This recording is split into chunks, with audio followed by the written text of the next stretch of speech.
नमस्कार। बुद्ध पूर्णिमा के इस पावन अवसर पर एक संस्मरण जिसका शीर्षक है दुनिया के पंथों संप्रदायों को ललकारती सिद्धार्थ की मानवीय चेतना। आहा, मानव जन्म कितना अहम, कितना सत्य। प्रकृति और चेतना का अनुपम उपहार है मानव जीवन। इतिहास विज्ञ कहते हैं आज से 50 लाख बरस पहले इस धरा पर मानव का अवतरण हुआ था। इस पावन वसुंधरा के प्रांगण में विविध जीव जंतु, पशु पक्षी, वनस्पतियाँ, पर्वत पाषाण, सागर नदियाँ, धरती आकाश, सूर्य चंद्र तारे, वायु मेघ आदि का अप्रतिम सौंदर्य बिखरा पड़ा है और इन सब के बीच विवेकवान मानव का अवतरण किसी विशेष प्रयोजन का परिणाम है। क्या है वह प्रयोजन? शांत, आनंदमयी, प्रेम, दया, करुणा से भरी वसुंधरा का निर्माण।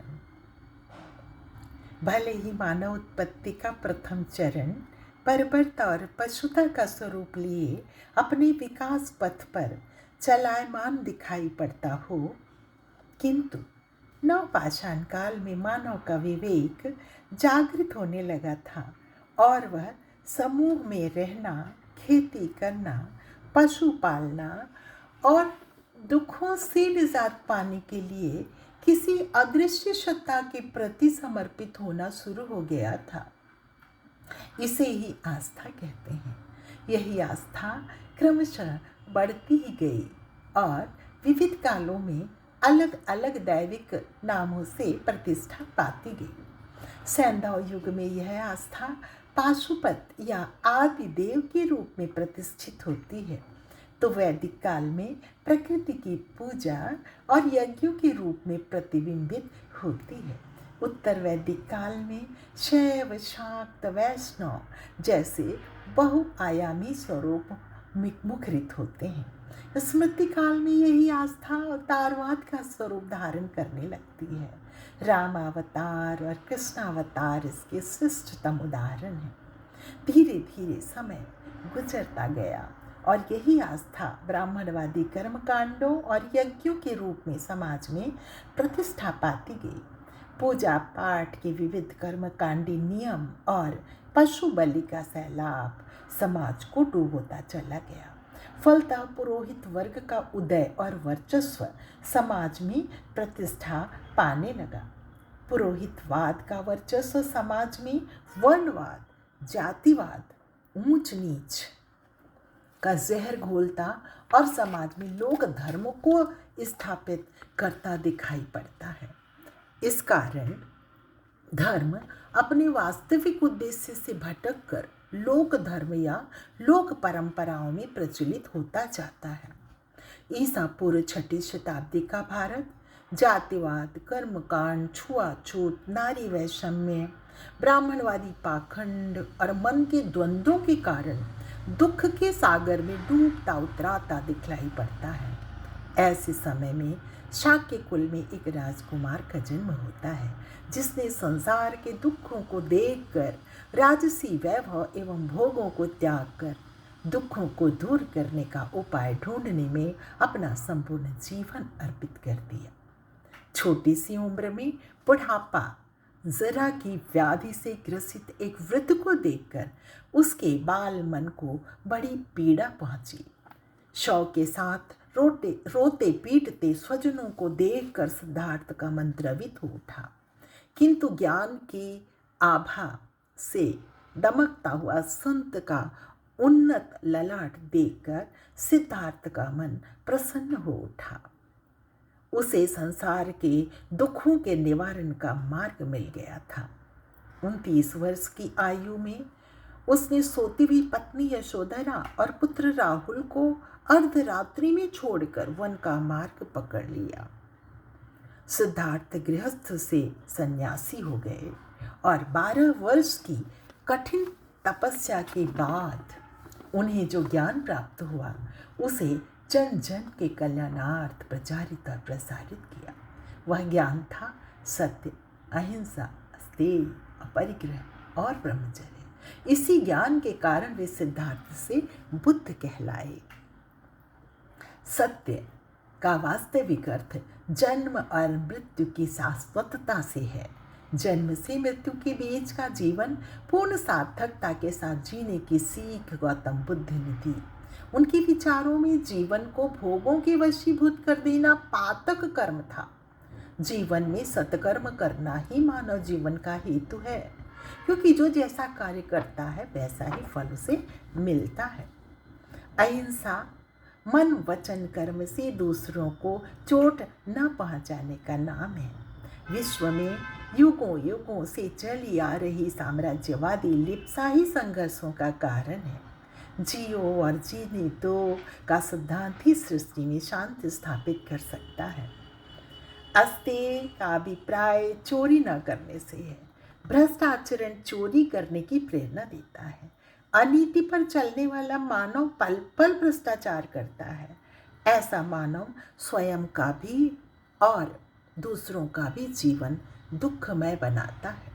अपरिग्रह एकत्रीकरण का विरोध करता है। मानव धन दौलत अट्टालिकाएं और अकूत संपदा एकत्र करने में जो समय खोता है वही उसके दुख का कारण बन जाता है। तृष्णा रूपी दुर्गुण मानव को संपत्ति एकत्रित करने की प्रेरणा देता है। ब्रह्मचर्य तृष्णा वासना से दूर रहने का नाम है। बुद्ध गृहस्थ से सन्यासी बने थे।